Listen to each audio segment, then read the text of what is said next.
साथियों, loan defaulters के लिए आज का वीडियो उनके हक और अधिकारों को लेकर नहीं बल्कि उनकी अवेयरनेस को लेकर है।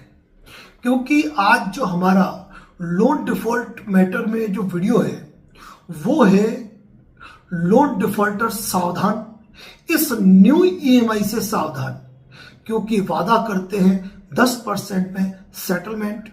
Big update 2025। साथियों, इस वीडियो को बनाने की जरूरत इसलिए पड़ी क्योंकि विगत कुछ समय से हम लगातार ये देखते जा रहे हैं कि हमारे फेसबुक पर,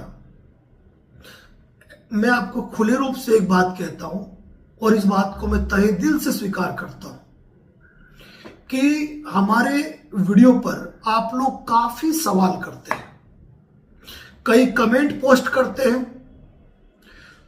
तो यहां पर जनरली मेरे द्वारा देखा जा रहा है कि कई लोग हमारे फेसबुक के कमेंट्स के नीचे, जब कोई व्यक्ति ये कहता है कि मैं मल्टीपल लोन में फंस चुका हूं, तो वो लिखते हैं कॉल मी, डीएम, इनबॉक्स, मुझसे संपर्क करें। तो मुझे आज एक व्यक्ति का फोन आया, हमारे दर्शक थे, उन्होंने कहा कि सर आपके फेसबुक के नीचे एक कमेंट्स लिखा था, हमने उनसे संपर्क किया और उनसे संपर्क किया तो उन्होंने कहा कि आपके कितने लोन हैं। मैंने उनको अपनी जानकारी साझा कर दी और उन्होंने मुझे कुछ रास्ता बताया। अब साथियों, मैं एक बहुत महत्वपूर्ण बात कहना चाहूंगा, यहां शुरू हो रही है आपकी न्यू ईएमआई। आप पहले से ही लोन डिफॉल्ट के दलदल में धंस चुके हैं।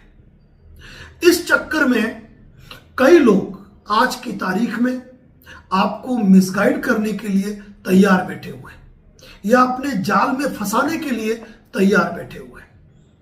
हमारा पूरा प्रयास होता है कि हम अपने YouTube चैनल के माध्यम से, फेसबुक के माध्यम से आपको प्रॉपर वह जानकारी दें जो आप तक पहुंचनी चाहिए।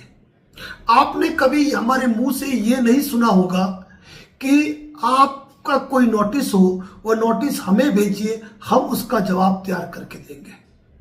हमने कभी ये नहीं कहा होगा कि आपके आर्बिट्रेशन का कोई नोटिस हो तो वो आप मुझे भेजिए, मैं उसका रिप्लाई तैयार करके दूंगा। हमारा हमेशा से यह प्रयास रहा है कि हम, ये बात अलग है कि कॉल बुकिंग कंपलसरी है क्योंकि कई बार चर्चाएं होती है, लेकिन हम हमेशा आपको यह सजेस्ट करते हैं कि आप नियरेस्ट एडवोकेट से कांटेक्ट कीजिए। अब यहां पर हमारे फेसबुक के नीचे किसी ने कमेंट्स डाला होगा, हमारे एक साथी दर्शक ने उनसे संपर्क किया और संपर्क के दौरान उन्होंने उनसे जानकारी ले ली कि आपके टोटल कितने लोन हैं और टोटल लोन के बारे में चर्चा लेकर, जानकारी लेकर उसको अपने डायरी में नोट डाउन कर दिया। और वो लगातार पिछले 7 दिन से उनको फोन पे फोन करते जा रहे हैं और ये कह रहे हैं कि आपके लोन का सेटलमेंट हम 10% में करवाएंगे, उसके लिए हम आपसे 10% सेटलमेंट अमाउंट लेंगे और अभी आपको इतनी राशि हमको जमा करानी है। और जब उस व्यक्ति ने कहा कि मेरे मल्टीपल लोन है और मैं इन 3 महीनों में कोई सेटलमेंट राशि देने में सक्षम नहीं हूं, तब उन्होंने उनकी एक ईएमआई का निर्धारण कर लिया और कहा कि आपको हर महीने 15,000 रुपए हमें देने हैं। आप हर महीने 15,000 रुपए हमें देंगे, हम आपका सारा काम संभाल लेंगे। आपको कुछ भी करने की जरूरत नहीं है। आपके घर पर रिकवरी एजेंट की विजिट 99% नहीं होगी। आपके आने वाले कॉल को हम मैनेज करेंगे, कॉल आप फॉरवर्डिंग करेंगे। अब ऐसी स्थिति के अंदर आपके जितने भी लीगल नोटिसेस वगैरह हैं, उन सारे मैटर्स को हम देखेंगे। अब जब उस व्यक्ति ने हमसे पूछा कि सर मुझे क्या करना चाहिए, तो मैंने उनसे एक बात पूछी कि मुझे एक बात बताइए, भले ही आपने कमेंट्स हमें किया, क्या हमने आपको कमेंट्स में रिप्लाई दे पाए? नहीं, क्योंकि समयाभाव है। इस समयाभाव के कारण जो व्यक्ति कॉल बुकिंग में है हम केवल उनसे बातचीत कर सकते हैं। हर कमेंट्स पर हम नजर रख पाए, हर चीज हम देख पाए, ये हमारे लिए संभव नहीं है। अब जो व्यक्ति बार बार आपको फोन करके पीछे पड़ रहे हैं, आपसे संपर्क कर रहे हैं, काम चाह रहे हैं, तो ये डिसीजन आपको लेना है। मुझे ये बताइए कि आप ऑलरेडी लोन के दलदल में दस चुके हो, ईएमआई आप पे नहीं कर पा रहे हो, डिफॉल्टर आप हो चुके हो, तो आप एक और न्यू ईएमआई क्यों लेना चाहते हो? दूसरी बात मैंने उनको ये भी कही कि ऑलरेडी आप लोन डिफॉल्टर हो चुके हैं। आपके जो क्रेडिट कार्ड है मे बी पॉसिबल वह ऑलरेडी 10%, 15%, 20% या 25% में ऑलरेडी सेटल होंगे। और दूसरी बात, उन्होंने भी शब्दों शब्दों में आपको ये कहा है कि 99% रिकवरी की विजिट नहीं होगी। मुझे ये बताइए साथियों कि जिस कंपनी से आपने लोन लिया है वहां पर आपका परमानेंट एड्रेस है, करंट एड्रेस है, तो क्या ऐसी कंडीशन में रिकवरी एजेंट आपके घर पर विजिट नहीं करेंगे? अगर आपने अपना कॉल फॉरवर्ड कर दिया किसी को, सामने वाला कुछ भी फोन उठा रहा है, ऐसी स्थिति में जब आपसे व्यक्ति की व्यक्तिगत बातचीत नहीं हो पा रही है, तो ऐसी स्थिति में वह आपके रेफरेंसेस पर कॉल नहीं करेंगे? क्या वह आपके मिलने वालों को कॉल नहीं करेंगे? क्या अगर लोन में गारंटर है तो क्या आपके गारंटर को कॉल नहीं करेंगे? अब जब रिकवरी एजेंट आपके घर पे विजिट करेंगे तो क्या पड़ोसियों से आपके घर वालों के नंबर नहीं लेंगे? हम उन तमाम चीजों पे गौर करते हैं, तमाम चीजों पे। फिर उन्होंने कहा कि सर वो ये कह रहे हैं कि हम आपसे एग्रीमेंट करेंगे, यानी कि यहां बात आ गई संविदा की। संविदा यानी कि कॉन्ट्रैक्ट, और जिसके लिए बना हुआ है भारत का कानून, इंडियन कॉन्ट्रैक्ट एक्ट।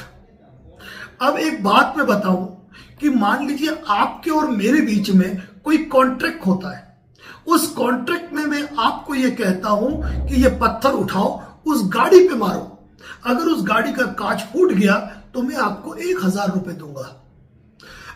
अब ऐसी स्थिति में मान लीजिए आप पत्थर उठाकर उस कार को मार देते हो और उस गाड़ी का कांच फूट जाता है। आप मेरे पास आते हो कि सर आपने कहा था 1000 रुपए देने का, 1000 रुपए दो। अब मैं नहीं दूंगा, मैंने नहीं दिया, आप क्या करोगे? आप पुलिस स्टेशन जा सकते हो?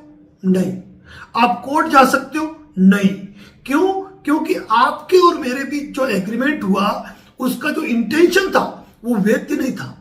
उस जो कॉन्ट्रैक्ट था वह कानूनी रूप से इन्फोर्स कराए लायक नहीं था। यानी कि कहने का मतलब ऐसा कोई भी कॉन्ट्रैक्ट जो विधि में जिसका प्रावधान नहीं दिया गया है, ऐसा कोई भी कॉन्ट्रैक्ट करो तो वो शून्य की कैटेगरी में आता है। लोन आपने लिया है, एनबीएफसी कंपनी आपसे संपर्क कर रही है, आप किसी थर्ड पार्टी से कांटेक्ट कर रहे हो। यहां पर यह बात मान के चलना कि कोई लीगल एक्सपर्ट आपको राय दे, ये एक अलग बात है। कोई लीगल एक्सपर्ट आपको आपके नाम पर नोटिसेस बना कर दे, वो अलग चीज है। लेकिन यहां पर आप अपनी जगह एक थर्ड पार्टी को खड़ा कर रहे हो। अगर ऐसा हो ना तो दुनिया का हर व्यक्ति करोड़ों रुपए लोन लेकर खुद को डिफॉल्टर बना दे और इन लोगों के संपर्क में आ जाए। साथियों, आप ऑलरेडी समझदार हैं, आप पहले से ही एक दलदल में धंसे हुए हैं। अब ऐसी स्थिति में जब आप एक विषम दलदल में धंस चुके हैं ना, तो यहां पर एक न्यू ईएमआई शुरू बिल्कुल मत कीजिए। मैं भी एक बात कहता हूं कि कभी भी आपको, भले आप लीगल एक्सपर्ट से राय लो, आप हमें उचित समझते हो, हमसे राय लो, लेकिन आपने हमसे अगर बात भी की होगी ना तो आपने हमेशा ये देखा होगा कि हमने आपको सजेशन आपके नियरेस्ट एडवोकेट के पास जाने का दिया होगा। कल अगर मान लीजिए वो आपका 10% में सेटलमेंट नहीं करवा पाते हैं, 15%, 20% हो गए और वो आपके पीछे पड़ गए क्योंकि आपकी डिटेल उनके पास है, आपको 10% उनको देना पड़ेगा। एक नई ईएमआई शुरू ना करें। और एक बात मैं कह रहा हूं कि यदि आप advocate Narendra Joshi YouTube channel पर रेगुलर विजिट करते हैं, रेगुलर वॉचर है, तो आप ये चीज महसूस कर पाएंगे कि धीरे धीरे हम आपके अधिकारों और हक की बातों में हर चीज आपको बताते हैं। हमने ये भी बता रखा है कि प्रायर नोटिस कैसे भेजा जाता है, हमने ये भी बता रखा है कि इंटीमेशन लेटर कैसे बनाया जाता है। लाइव वीडियो में देख सकते हैं। हमने आपको यह भी बताया है कि आर्बिट्रेशन का रिप्लाई कैसे देते हैं, और इस मैटर में हम कोशिश कर रहे हैं कि हम ऐसा एक मल्टीपल रिप्लाई आपके लिए बनाएं जो आपके लिए सबके लिए काम आए।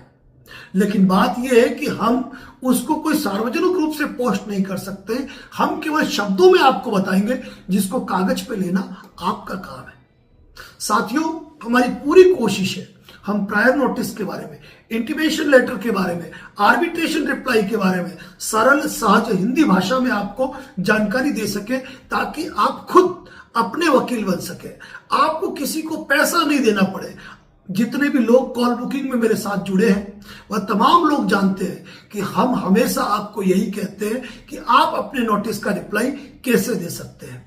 और यदि आप कोई रिप्लाई बनाकर हमें भेजते भी हैं और उसमें कोई सुधार की आवश्यकता होती है तो हम आपको फोन पर गाइड करते हैं। कोई किसी का अमाउंट बड़ा है, कोई जबरन कहता है कि सर ये आप तैयार कीजिए, तो बात अलग होती है। साथियों, ऑलरेडी आप लोन के दलदल में धंसे हुए हो, फंसे हुए हो। आप हमारे फेसबुक के कमेंट्स में कोई कर रहा है और वहां जाकर आप किसी के संपर्क में आ रहे हो, आप सोशल मीडिया पे किसी को ढूंढ रहे हो और आप इस तरह के अगर एग्रीमेंट साइन करते हो तो यहां पर एक नई ईएमआई और शुरू कर रहे हो। क्या पहले की ईएमआई पर्याप्त नहीं है कि आप एक और दर्द झेलना चाहते हो? और दूसरी बात मैं आपसे कहता हूं, कोई थर्ड पार्टी अगर आपके मैटर में अगर कॉल मैनेज करेगा तो आप क्या सोचते हो, क्या रिकवरी एजेंट रुक जाएंगे? वो भी 99% की बात करते हैं। डिटोल भी जब ऐड करता है ना तो वो 99% जम्स खत्म करने की बात करता है, कोई भी 100% की बात नहीं करता है। लेकिन उस 1% में ही ना 100% भी छुपा हुआ होता है। साथियों, मैं कोशिश करता हूं कि आपको इस तरह की यूनिक जानकारी दूं, आपको फ्रॉड से बचाऊं, आप किसी धोखाधड़ी के शिकार ना हो। और एक बात, जिस दलदल में आप धंसे हो ना, हम केवल आपको रस्सी फेंक सकते हैं सहारा देने के लिए। निकलना तो आपको ही है, खींचना तो आपको ही है, ताकत तो आपको आपकी ही लगानी है। रिकवरी एजेंट के लिए बाकायदा मैंने वीडियो पोस्ट किया हुआ है। यदि कोई रिकवरी एजेंट आपको परेशान करता है तो आप कमेंट बॉक्स में लिखिए कि हमें रिकवरी एजेंट का वीडियो भेजिए, मैं आपको रिकवरी एजेंट का वीडियो भेजूंगा। हमारे रिकवरी एजेंट के वीडियो को देखकर एक रिकवरी एजेंट साहब द्वारा कमेंट्स किया गया था कि सर मैं कभी ऐसी बातें नहीं करता हूं, मैं प्रेम से रिकवरी करता हूं और मेरा पैसा भी निकलवाता हूं। तो मैंने उनको लिखा थैंक यू सो मच। और यही कारण है कि हम तमाम रिकवरी एजेंटों के खिलाफ गलत शब्दों का इस्तेमाल कभी नहीं करते हैं। जो हद पार करते हैं, जो मर्यादाएं पार करते हैं, जो कानून की परिधि का उल्लंघन करते हैं, उनके लिए हम बात करते हैं। साथियों, फिर कहूंगा, आपके लोन का सेटलमेंट आप ही कर सकते हो, कोई तीसरा नहीं कर सकता है। एक लीगल एक्सपर्ट आपको राय दे सकता है, आपके लिए ड्राफ्ट तैयार कर सकता है। लेकिन अगर कोई यह कहता है कि मैं आपका 10% में सेटलमेंट करा दूंगा, तो साथियों ऐसा संभव नहीं है। यह केवल आपके और उनके बीच का मैटर है। रही बात, मैं समय समय पर ऐसी जानकारियां आपके सामने लाता रहता हूं। आर्बिट्रेशन के मैटर में मेरी कोशिश चल रही है कि मैं एक और अच्छे तरीके से आपके लिए एक जवाब तैयार करके आपको सार्वजनिक रूप से बताऊं, ताकि कम से कम कई ऐसे भाई हैं जिनके छोटे छोटे लोन है, 50,000, लाख, 1.5 लाख, 2 लाख, जो कि किसी वकील का खर्चा वहन करने में अक्षम है, ताकि वह अपने जवाब स्वयं बना सके और किसी को भी भेज सके। साथियों, पूरा प्रयास रहता है हम आपके लिए कुछ बेहतर कर पाए, और यही प्यार और आशीर्वाद आपको मिला है कि आप सभी YouTube चैनल से मुंह मोड़कर आज की तारीख में advocate Narendra Joshi and associate पर अपना प्यार और आशीर्वाद लुटा रहे हैं। साथियों, एक ही बात कहूंगा, फिर भी आज की तारीख में 92% व्यूअर ऐसे हैं जिन्होंने हमारे चैनल को देखते जरूर है लेकिन सब्सक्राइब नहीं करते हैं। क्योंकि प्रत्येक वीडियो पे जब हमको सब्सक्राइबर की काउंटिंग दिखती है ना, तो हमें लगता है कि हमें अगले दिन आपके लिए कुछ और यूनिक करना चाहिए। और एक बात और कहिए, आपने कानून में नहीं पढ़ा होगा कि आर्बिट्रेशन पर कैविएट कैसे लगाए। मैं एक ऐसा वीडियो आपके सामने लाइव वीडियो लाऊंगा, कोशिश कर रहा हूं समय निकालने की। लाइव आने से पहले आपको अवगत कराऊंगा कि आर्बिट्रेशन पर कैविएट, बात ही खत्म। बहुत जल्द आपके सामने लाइव के दौरान आऊंगा और इस मुद्दे पर बात करूंगा। धन्यवाद। जय हिंद, जय भारत जय व्यवहार।